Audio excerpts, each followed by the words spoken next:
el análisis crítico y práctico del discurso, en donde se devela el poder detrás del lenguaje. En el ejercicio profesional del análisis cualitativo existe una tendencia peligrosa a tratar el lenguaje como un simple conducto o un espejo transparente de la realidad. Como especialistas, debemos denunciar que la supuesta neutralidad lingüística es una falacia epistemológica. El discurso no es un medio aséptico de transmisión, es un lente estratégico e indispensable para comprender cómo se fabrica la realidad social. Ignorar que el lenguaje es un agente activo de construcción es en última instancia renunciar a comprender las fuerzas que rigen nuestra sociedad. La primera es la falacia de la neutralidad.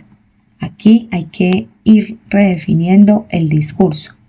Considerar el lenguaje como un medio neutro constituye un error crítico que invalida cualquier análisis serio. Basándonos en esta premisa de que el lenguaje es un proceso constructivo, debemos reconocer que la comunicación no solo describe el mundo que lo rodea y lo sostiene. Las palabras que elegimos y los silencios que imponemos configuran activamente la comprensión de las relaciones sociales. La capa de valor. En el contexto social y cultural no es un accesorio, sino el marco que altera el significado último de cualquier mensaje. En la comunicación política o corporativa, ignorar estas variables conduce a una ceguera estratégica. Lo que en un informe técnico parece una simple descripción, en la realidad institucional puede estar reforzando una jerarquía o validando un sesgo de exclusión. Entender el discurso como un acto de creación de realidad es el requisito previo para dominar las metodologías que presentamos a continuación. La dicotomía metodológica entre el enfoque narrativo frente al análisis de conversación. La efectividad de una investigación depende de la alineación estratégica entre el objetivo y el enfoque metodológico. No se trata de herramientas intercambiables, sino de perspectivas que iluminan dimensiones distintas de esa experiencia humana. Por eso, hablamos de este ejemplo. Frente al elemento del enfoque estaría el objetivo general y la metodología. Dentro del análisis narrativo estaríamos hablando de comprender cómo los individuos otorgan sentido a sus vidas e identidades. Mientras que en el objetivo del análisis de la conversación sería develar la mecánica estructural y los procesos de la interacción social en el tiempo real. Por eso la metodología del análisis de conversación sería el análisis micro de turnos de habla, pausas, entonación y señales no verbales, mientras que en el análisis narrativo estaríamos en un examen de la estructura narrativa, los roles, el protagonista, la víctima y el espectador, y la secuenciación. Vamos a verlo con un ejemplo de la vida cotidiana. En el escenario del análisis narrativo, una persona relata las peripecias de un viaje accidentado durante una cena. Aquí el analista observa cómo el sujeto se posiciona, quizás como un héroe resiliente para construir su autopercepción. Es el enfoque ideal para entender la identidad del individuo.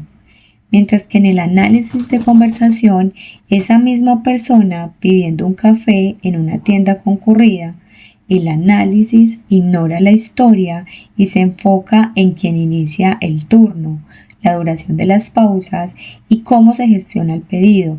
Este enfoque es vital para detectar la jerarquía inmediata y las normas de interacción que rigen el espacio público. Mientras el análisis narrativo nos permite entender la construcción del yo, el análisis de la estructura conversacional nos prepara para examinar cómo esas interacciones son utilizadas para la persuasión deliberada. En cuanto a el arte de la influencia en el análisis retórico y persuasión, la retórica no debe confundirse con la mera ornamentación. Es el motor de la movilidad social y el diseño de la voluntad ajena. El análisis retórico descompone el lenguaje como una herramienta activa de influencia, estructurada en pilares clásicos que la fundamentación original identifica como razonamientos lógicos, apelaciones emocionales y argumentos éticos.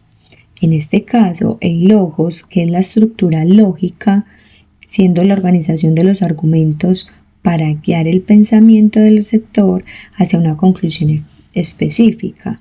En cuanto al pathos, que es la apelación emocional, es el uso de metáforas, analogías y un lenguaje figurado para resonar con las fibras sensibles y los valores de la audiencia.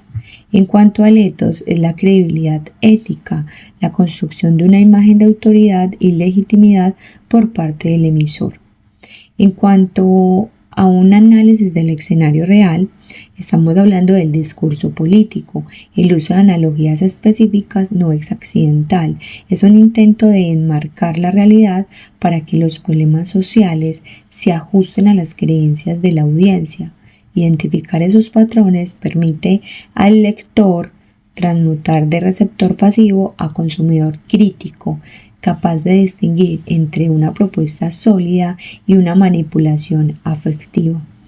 Este dominio de la retórica es el preludio necesario para abordar las estructuras de poder más profundas y sistemáticas. En cuanto a la dimensión política, podemos hablar del análisis del discurso y las relaciones de poder.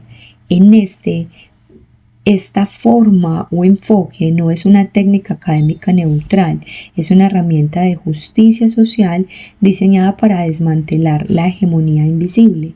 Su premisa es contundente: el lenguaje no solo refleja el poder, sino que lo produce y lo refuerza.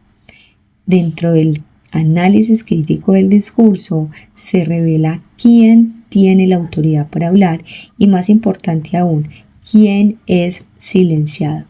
En cuanto al nivel macro, podemos hablar del discurso ideológico, medios de comunicación y discursos estatales que establecen el marco de lo normal y lo legítimo. Dentro del nivel meso, podemos hablar de la práctica institucional, cultura corporativa y manuales de procedimiento que normalizan jerarquías mediante la elección de vocabulario. En cuanto al nivel micro, podemos estar hablando de la interacción individual, el uso del lenguaje en reuniones o correos que marginaliza grupos mediante el silencio o la exclusión. Un ejemplo práctico en la comunicación corporativa es cuando observemos que el uso de la voz pasiva es para eludir responsabilidades. Entre comillas, se cometieron errores, frente a la voz activa para atribuir méritos, o el uso de nosotros, el inclusivo, que en realidad enmascara un control jerárquico unidireccional. El análisis crítico del discurso desvela estos sesgos, cuestionando los supuestos de conocimiento y permitiendo que el lenguaje sea una herramienta para remediar y no perpetuar el desequilibrio del poder. Frente a una guía práctica operativa, hay unos pasos para la ejecución del análisis de manera efectiva. Para transformar la teoría en hallazgos accionables, el investigador debe seguir una hoja de ruta rigurosa, pero al mismo tiempo flexible, de acuerdo a las etapas en el que esté el proyecto de investigación o la misma recolección de información y los recursos que pueda tener ese investigador. Primero, hay que definir preguntas de investigación. Formular interrogantes sobre identidad, poder y persuasión. Ejemplo, derivados de la práctica docente y el aprendizaje de lenguas. ¿Cómo construye su identidad los estudiantes de una segunda lengua frente al error? ¿Cómo utilizan los docentes las preguntas para validar o invalidar el conocimiento en el aula? ¿Qué estrategias de negociación emplean los hablantes para superar retos comunicativos? Segundo, elegir una estrategia de análisis. Identificar la unidad analítica, transcripciones, episodios de video, documentos que respondan a esa pregunta inicial. Tercero, ejecutar el análisis detallado. Examinar el material vinculándolo siempre al contexto cultural y social. Cuarto, desarrollar e interpretar, que quiere decir equilibrar los hallazgos específicos con marcos teóricos amplios. Este proceso es iterativo. La flexibilidad de la investigación cualitativa permite que el analista redefina sus preguntas a medida que los datos ofrecen nuevas revelaciones. Esta naturaleza no es lineal, es precisamente lo que garantiza la profundidad y validez de los resultados. Y por último, tenemos la tecnología como catalizador. El análisis del discurso es una competencia de supervivencia intelectual en la modernidad. Sin embargo, la profundidad del análisis crítico se ve muy desafiada por la magnitud de los datos. En este escenario, herramientas como Atlas-T, Gemini, Cloud son esenciales para potencializar la capacidad del investigador. Al facilitar la gestión de grandes volúmenes de texto, audio y videos, por ejemplo, Atlas-T permite que el analista mantenga el rigor y la profundidad interpretativa sin perder ese norte frente a la saturación de información. Sin embargo, si lo haces de una forma rudimentaria y natural, puedes empezar diseñando una rúbrica que te lleve a segmentar y a analizar cada parte de la información correspondiendo a tu pregunta de investigación y a los objetivos planteados, porque la tecnología no reemplaza la mirada crítica. Lo que nos hace es organizar la información para que el investigador unir y develar lo que transmite ese discurso. Como analistas, nuestra responsabilidad es develar esos significados que están ocultos, que dan forma a nuestra sociedad, utilizando cada herramienta a nuestro alcance para promover una comprensión más justa, lúcida y transparente de la realidad compartida.